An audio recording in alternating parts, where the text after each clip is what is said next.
All right, guys, reviewing our futsal game from last Saturday.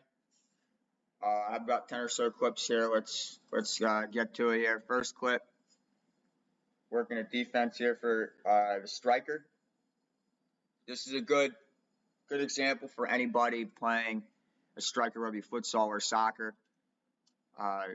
What we have here is a good off the ball defense. Matt and Peter, they're sticking with their man. The first attacker up here, Colby, is doing a good job initially here, shading him off to the right. Colby doesn't necessarily have to win the ball here, but he wants to at least shrink the space. So look here, we're in a great position. I outlined it in green here. Colby, with his body slanted to the right, is forcing this player in this limited space here, and all he's going to have left is the play here where Matt can pick it off.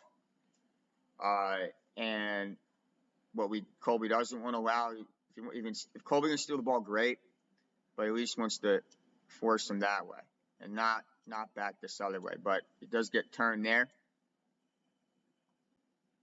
But just a reminder, we don't need to go for the steal there. Just gotta be patient sometimes on defense, stay in front of an attacker, especially skilled attackers like this team. And the longer you stay in front of them and just keep them in front of you and not let them advance, more likely that they're going to make a mistake with either a bad pass or rush decision. All right, here we're talking about player movement. This is something we need to correct right away. And if this is a mistake that we do see in the matches this weekend, it's something that will take you out of the game and explain it to you again, make sure that you understand, because there's really no reason for it. It's completely mental. It doesn't take any skill. When we have the ball, you need to get wide. On this yellow line here, I'll draw it for you here. We know this, but this yellow line here, and then here you can't really see it, but it's probably about there. I'll have to reposition. I'll have to put this camera in a better spot this weekend. This pole is definitely in the way. But when we have the ball, the wingers need to be wide, and there's no excuse not to. Because what happens is this player, as is, can cover Peter, cover Hudson at the same time. And this is something we talked about for this is 5 years now, right? It's similar when we were playing 4v4 5 years ago, all the way to the sideline. There's no excuse not to do it. So if you're playing on the wing, it's something you must be able to execute going forward. All right, next one we have an attack here. We get the ball up to Colby, the striker. So what's the striker going to do? Just go over options here. Obviously, Colby could turn on him and just beat him. But another option is, talk about this, up to Colby, back to Peter, then outside to Hudson, who again should be out here wide, up back through, or up back, and then get the third man involved here. Is another option that we talked about, another way to off balance the defense, become less predictable. Love decision by Sam to get to Colby here. Smart move. It's 1v1 in the space. Let's take that when it's there.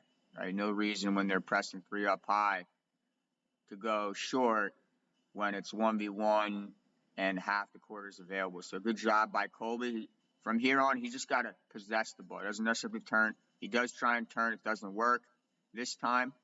Not able to get by this defender fast enough, but good effort. And just think about, different options that we have in that situation.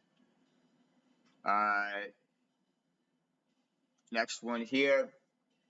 sometimes we were going short right here when there's wide open space up front. Look, they have 3 people up here. It's 1, 2 against 1 right here. Not the most high percentage situation. And somehow we get out of it. I think I'm telling Matt to just clear it at this point. And he actually does create some good space here where he could get it to Colby. And then Colby could have played Jackson here on a movement here. I was yelling at Matt to just clear it at that point, which I said I was just losing my patience to decide to initially go there. And I thought it made sense just to get it out of trouble at that point, as it was the initial decision that we invite this risk in here. So you've got 2 guys coming on right away here. So we want to give it to the player who's short. And there's 2 guys running at him, or up here at the Colby, we got an instant, 2v1 with him and Peter. So just the initial pass was where we slept on this one. So we talked about some team confusion on defense the first half. This was happening. We're in a 2 right back, left back, 1-1. Although we don't show it here. Here it looks like we're playing a 1-2-1, but we're not. And that's where the confusion happens. So Gavin should be back here. And basically he's covering, concerned about 11 here, but you don't need to be, because he's 60 feet from the goal, he's 15 feet from the goal. This is the priority, and covering this player would correlate with our formation and the shape that we want to be in. Because what we wanted to do is Matt, Peter, and Gavin kind of form a triangle here and get compact in the goal, and when you play that right, it gets really hard to score on. Obviously, if Gavin's back here on this player, it's opening the switch to 11. The blue team could switch to 11, but if that's what they do, so be it. And let's try and pick that pass off, or we'll just shift over when they do make that switch. Or they'll try and force in the traffic and we'll win the ball back the other way. It worked better in the second half, for sure, when we moved into the diamond 1-2-1 and we knew we were in that diamond. It's generally easier to defend against an opponent when you're playing the same exact formation as them.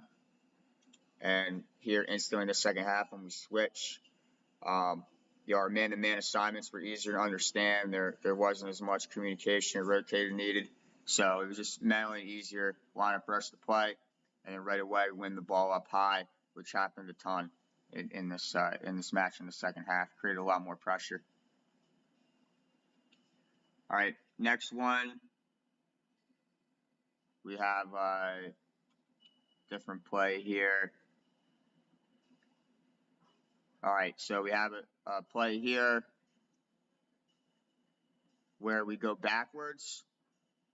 When Matt, you're really good at, in this situation, when you have all this space here, at least creating space so we can get that pass off. And this is an example when I think we look to go backwards too early. Don't be afraid to take chances and go forward, calculated chances. This one with you in this other space, just think about, hey, how at least can I create space to get a pass off? And if you're able to create space, get the ball to Peter here, penetrates the middle of the field, and we're able to advance the ball forward. So don't automatically go back if you don't need to.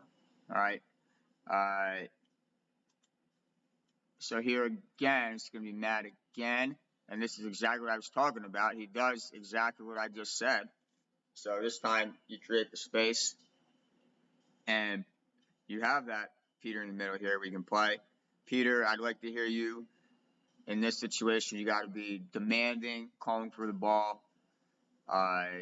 yelling them to Matt, center, center, and then you got to be feeling number 1, or is that number 7 that's on you? Either one, you got to be feeling him with your left arm and just kind of pushing off him a little bit, and then you receive the ball with your right foot, specifically with your sole, and then you're able to hold him off here.